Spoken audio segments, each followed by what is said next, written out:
هي الجلابة المغربي اللي الناس كلها بتسألني عنها. دي جلابة مغربي، مش جلابية مصري ولا سوداني ولا توب خليجي ولا أي حاجة.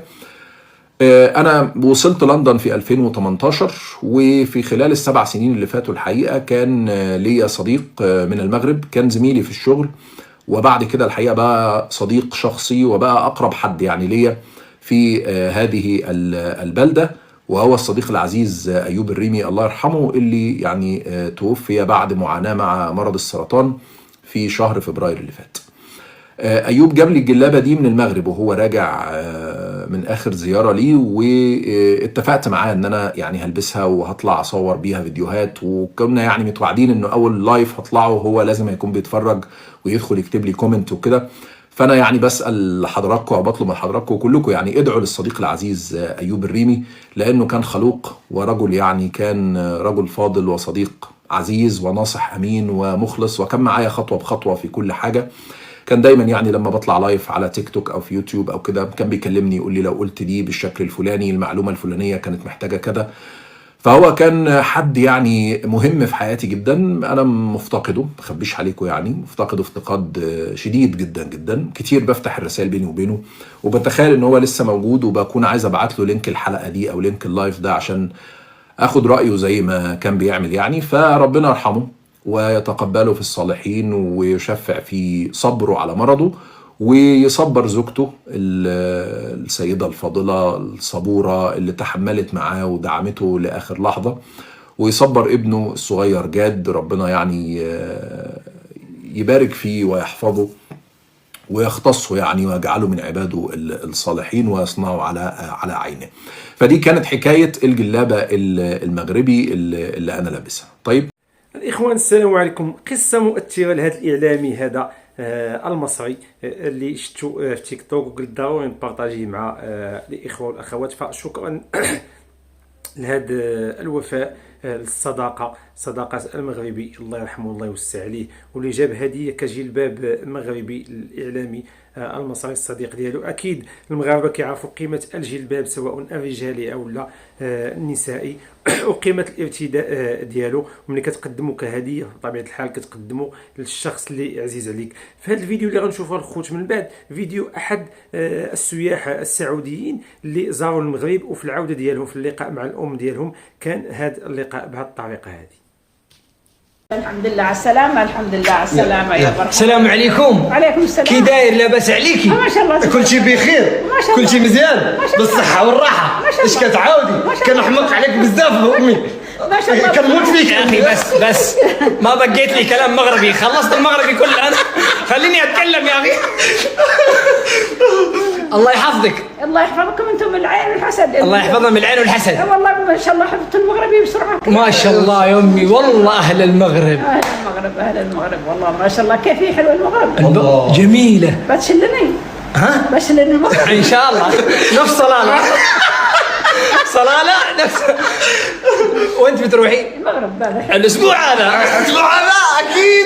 اكيد عادل. والله مش مني، يوم الناس تقول لي ما وديت امك صلاله، ما وديتها. لا والله بصراحة ما ابغى اسافر ولا مكان الخمس الايام هذه. امي ما تقدر تسافر بحكم ايش؟ بحكم انك مسافر. انا مسافر. توضيح جدا مهم لازم توضح، لازم بخصوص صلاله.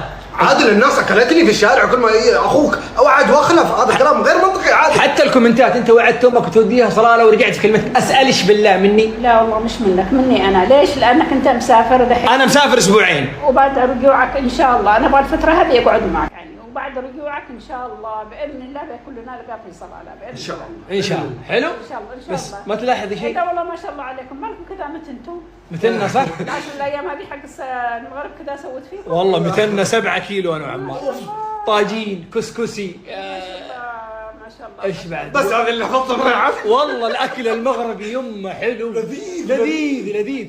الطاجين الكسكسي شوقتونا شوقناكي.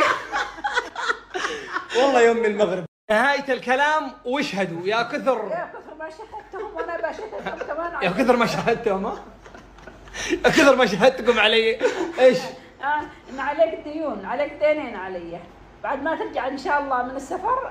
بعد ما ارجع من السفر عشان نكون واضحين. بعد ما ارجع من السفر، لاني دحين بجلس معك وبقعد معك. لا ما ترجع ان شاء الله بالسلامه. بتوديني صلاله. حلو. وبرجع من صلاة بنطير انا وياك للمغرب. حلو. ومنها ان شاء الله لمكة والمدينة السعودية بنعمل لنا عمرة والمدينة ان شاء الله. ان شاء الله. امي سفراتك كثرت. انا شفت ابيض ولا اسود اسكت بس. انت سافرتني مكان اصلا الا كلام. انا ادري والله العظيم مرتي بالحلم. المكان لا بقى. تبي تروحي طياره عاديه ولا خاصه؟ في خاصة؟ اي تبي تروحي طياره خاصه؟ هذا ما شاء الله ما شاء الله خلينا بالعادي احسن. خلينا نسافر بس. خلينا نسافر. تمام اول ما ارجع من السفر اشهدوا. صوري عاد نصور عشان نكون واضحين لان الناس ضغطتني انا بعد. ترى الدعوه والله مش فيلم ودراما وشوف الناس تسال، لا اقول لك كل ما اصور شيء في السناب انت خلفت وعدك، انت ما وديت الوالده، انت فيك اكلوني اكل. لا لا لا لانك براءة انت ولا حولك اي حاجه. بريء. بريء. انا مسافر 3 أسابيع او اسبوعين بكثير وراجع. وبين الابيض والاسود بعد السفر. ايش؟ بين الابيض والاسود بعد السفر. ايش قصدك يعني؟ يمكن ما يعني ما اوفي بوعدي؟ لا ان شاء الله انك ما توفي ان شاء الله. والله ما قد وعدتني بحاجه الا ولا وفيت فيها. ايش قلتي؟ ان شاء الله ما قد وعدتني بشيء الا وفيت فيه. ترى انا ما اقعد افلم قدامك، ترى ذي ميمتي. امك ما غير امك وطن يا ابن الاجواء، فرصه حياتك ضمها واغتنمها، في حضنها رحمه وقصه وميلاد، ما يكفي الجنه مواطي قدمها.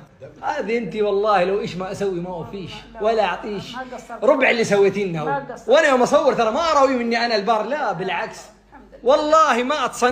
كان هذا الخوش هو الفيديو ديال اليوم، نتمنوا انه ينال الاعجاب ديالكم. كنحاولوا ما امكن نتقاسموا معكم ما هو مغربي. تحيه للمغاربه في هذا الشهر الكريم اينما كانوا.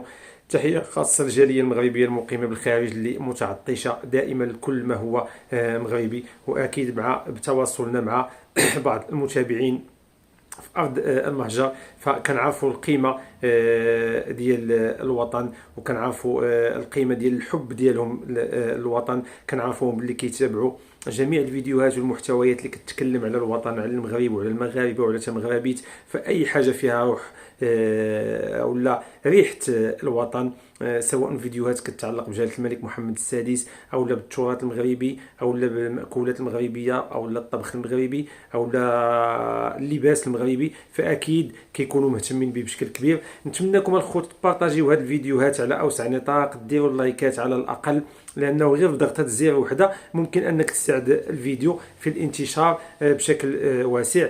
التعليقات ديالكم حتى هما عندهم التاثير ديالهم على الفيديو او على القناه. فخوارزميات اليوتيوب ملي كتشوف لي لايك بكثره والتفاعل من خلال التعليق بكثره والمشاهده ديال الفيديو لمده اطول بكثره، فاكيد كتقترحوا على واحد العدد من المتابعين، وغالبا كيكونوا هاد المتابعين من المغرب مغاربه، لانهم كيكونوا كيتبعوا محتويات مغربيه، وبالتالي خوارزميات اليوتيوب كتعرفهم اشنو كيتبعوا، كتقترح عليهم فيديوهات او قنوات جديده ما كيعرفوهاش من قبل. واكيد حتى بعض المتابعين العرب. عفوا الاخوان، تحياتي لكم كاملين، شكرا لكم على المتابعه والسلام عليكم.